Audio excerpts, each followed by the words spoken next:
Bismillah, assalamu alaikum. Aujourd'hui, nous allons voir comment on peut tracer la courbe qui s'intéresse par la courbe hypsométrique et la fréquence. Ça veut dire que la fréquence des altitudes avec la surface cumulée des altitudes. Et ça, lorsqu'on nous sommes en train d'étudier la courbe hypsométrique d'un bassin versant. Alors, commençons directement. Alors, ce que nous avons besoin, c'est les classes d'altitude. Il y a aussi les fractions des surfaces en pourcent et finalement les surfaces ou bien les fréquences cumulées. Alors premièrement, on commence directement par insertion, nuage de points.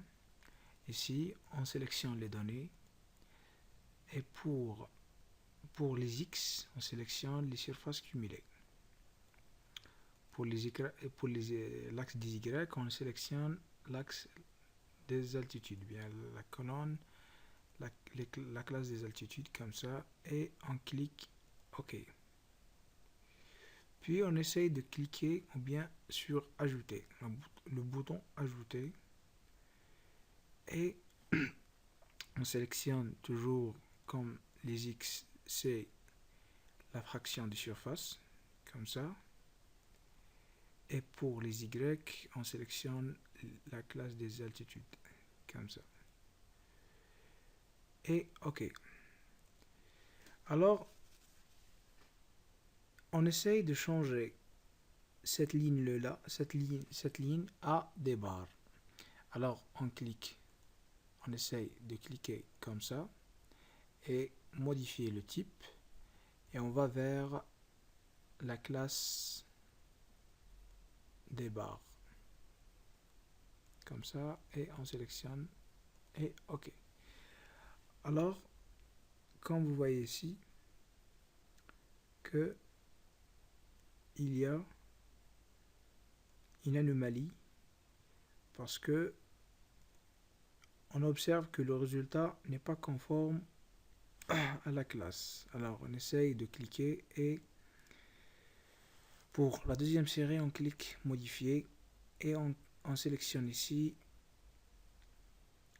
la fraction des surfaces et OK.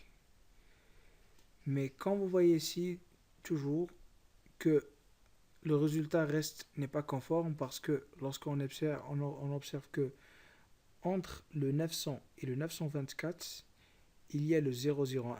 Mais dans ce cas-là, il y a l'inverse. On observe qu'il y a 1174. Ça veut dire que les courbes ici sont inversées. Alors ce que nous devons faire, c'est d'essayer d'écrire ces données-là d'une façon inverse. Ça veut dire que, comme vous voyez ici, ça veut dire on commence par 1174 en haut et le 001 vers le bas. Alors, on clique toujours ici, sélectionner la deuxième série, modifier, et on sélectionne toujours comme ça. Et OK, et OK. Et le voilà. Vous pouvez voir maintenant que on a pu finalement de tracer la courbe de la surface ou bien la courbe hypsométrique avec la fréquence des surfaces. Et on peut cliquer pour ajouter les étiquettes des données. Comme vous voyez ici, ce sont les pourcentages. Et